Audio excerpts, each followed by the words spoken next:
Sonny Barger, a man who has often been described as the Godfather of the outlaw biker culture. A man whose story reads like a Hollywood blockbuster script, filled with guts, glory, and plenty of two-wheeled mayhem.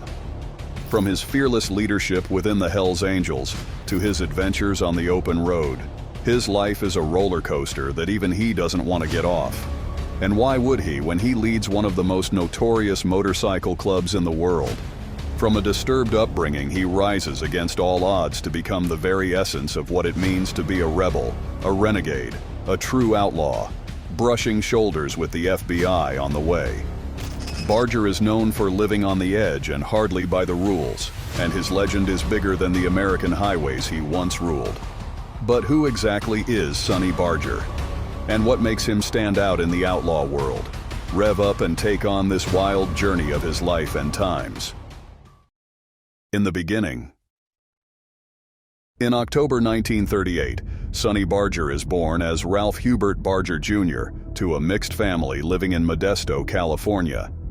The family's living conditions are not the best, but it doesn't take long for the problems to compound. When he is just 4 months old, his mother moves away, leaving him and his elder sister, Shirley, in the care of an alcoholic father and a Pentecostal grandmother, who both don't make the best job of it. Things go from bad to worse when Barger's father loses his job as a day laborer on the Oakland docks, but he still tries to make something of his life. Despite being suspended from school for assaulting teachers and fighting with other students, he tries to make a living working at a grocery store before he joins the Army.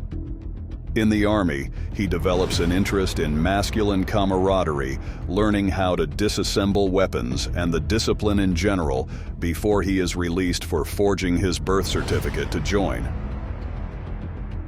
Upon his return from the Army, Barger tries to lead a normal life by taking up menial jobs while living with his father in a single residence in a hotel and later moving in with his sister's family. However, life becomes harder, forcing him into life decisions he never imagined making. Life as a biker. Having been in the military for over a year, Barger has built a network of several military veterans, and he uses that to his advantage, bringing them together to form his first motorcycle club, the Oakland Panthers. At this time, most motorcycle clubs do not admit ex-policemen and military veterans into their clubs, and the Oakland Panthers Club provides a sense of belonging for these individuals. However, the club is unable to sustain itself, and it gets disbanded in 1957, less than a year after its formation. Despite failing in his first attempt, Barger is determined, so together with a group of bikers, he forms the Hells Angels in April 1957.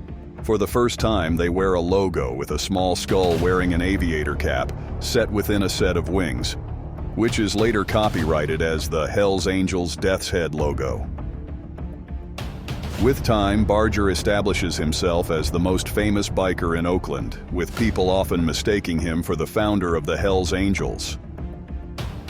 Unknown to him and his colleagues, there are other older chapters in California using the Hells Angels name, after an encounter with an established member of the Hells Angels Southern California chapter. Barger realizes that there are other small chapters. He embarks on a journey to learn more about the history, existing rules, and procedures of the established Hells Angels, after which he is appointed the president of the Oakland chapter. 1958 proves to be an eventful year in Barger's life, as he is proclaimed the de facto national president after the founder of the San Bernardino chapter, Otto Friedloh, is imprisoned. And it doesn't take time before he starts making major changes. Taking the reins. As the national president, one of the first orders of business for Barger is to relocate the national headquarters from San Bernardino to Oakland. It is either that, or he has to move town so that he can run the Hells Angels affairs more effectively, and the decision is an easy one. Under his leadership, the bike gang becomes increasingly strong, and his direct involvement in its activities leaves him with a fractured skull after a brawl with Oakland police in 1958. He goes on to strengthen the club's ethics by introducing new, stricter rules for admission of new members and the establishment of new chapters. With a more organized approach to their activities, Barger's Hells Angels become an increasingly attractive club for bikers seeking to join a top club. This leads to growth not only in policy implementation, but also in numbers. It also means the establishment of an impressively extensive narcotics network, all despite the fact that he specifically implemented rules against drug burns and using dope during a meeting. In 1960, Barger convenes a meeting of the leaders of the Hells Angels and other California motorcycle clubs. According to former Hells Angels member turned police informant George Weathern, he calls the meeting to discuss the challenges that the clubs were facing, and harassment by the police comes on top of the list. Barger maintains that the law enforcement agencies should consider Hells Angels members as law-abiding citizens who pose no threat to anyone around them, but the authorities think differently. A bike life of crime. Before 1963, Barger's face is relatively unknown to the local authorities, and he prefers to keep it that way, as he can get away with anything as long as he can cover it up well. Moreover, he wouldn't want to expose himself as the national president. However, things take a quick turn later that year when a standoff ensues between the local police, the California Highway Patrol, and the Hells Angels on their way from an outlaw motorcycle meeting in Porterville. The encounter sets a chain of events rolling, which ultimately leads to Barger's arrest for possession of marijuana. The following year, he is arrested on the same charge, and as things get hot, he implements precautions, such as banning women from joining, citing their inability to protect themselves from the police and rival gangs. In 1965 and 1966, he is arrested twice for assault with a deadly weapon. In the 1965 incident, he forced a pistol into a club patron's mouth and shot him twice for speaking ill against the Hells Angels. Even rival gangs are not spared from Barger's rage, and they found out the hard way when some of them stole his bike, and he had them whipped with bullwhips and beaten with spiked dog collars before using ball-pen hammers to break their fingers. The Oakland Hells Angels continue to establish their authority as the largest and strongest bike gang in the U.S., and Barger's influence is felt outside and inside the club. In his book Hells Angels: The Strange and Terrible Saga of the Outlaw Motorcycle Gangs, author and journalist Hunter S. Thompson writes about Barger, saying that, "In any gathering of Hells Angels, there is no doubt who is running the show," describing him as a 6-foot, 170-pound warehouseman from East Oakland, the coolest head in the lot, and a tough, quick-thinking dealer when any action starts. About his character, Thompson says that, "By turns he is a fanatic, a philosopher, a brawler, a shrewd compromiser, and a final arbitrator." On the FBI radar. When Barger joined the Hells Angels, he had brought with him his group of Army veterans, and told her they consider themselves anti-subversive and anti-communist patriots. This is evident when they attack a group of demonstrators marching from Berkeley to Oakland to protest against munitions shipments in October 1965, but it's something else that catches the FBI's attention. After copywriting the Hells Angels name and dipping his toes into film consultation, Barger and the Hells Angels started selling PCP, also known as Dust of the Angels, one of the most popular drugs at the time.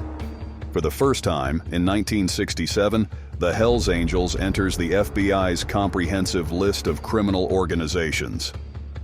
And it is there to stay, as even when the PCP wave passes, they catch the latest methamphetamine train.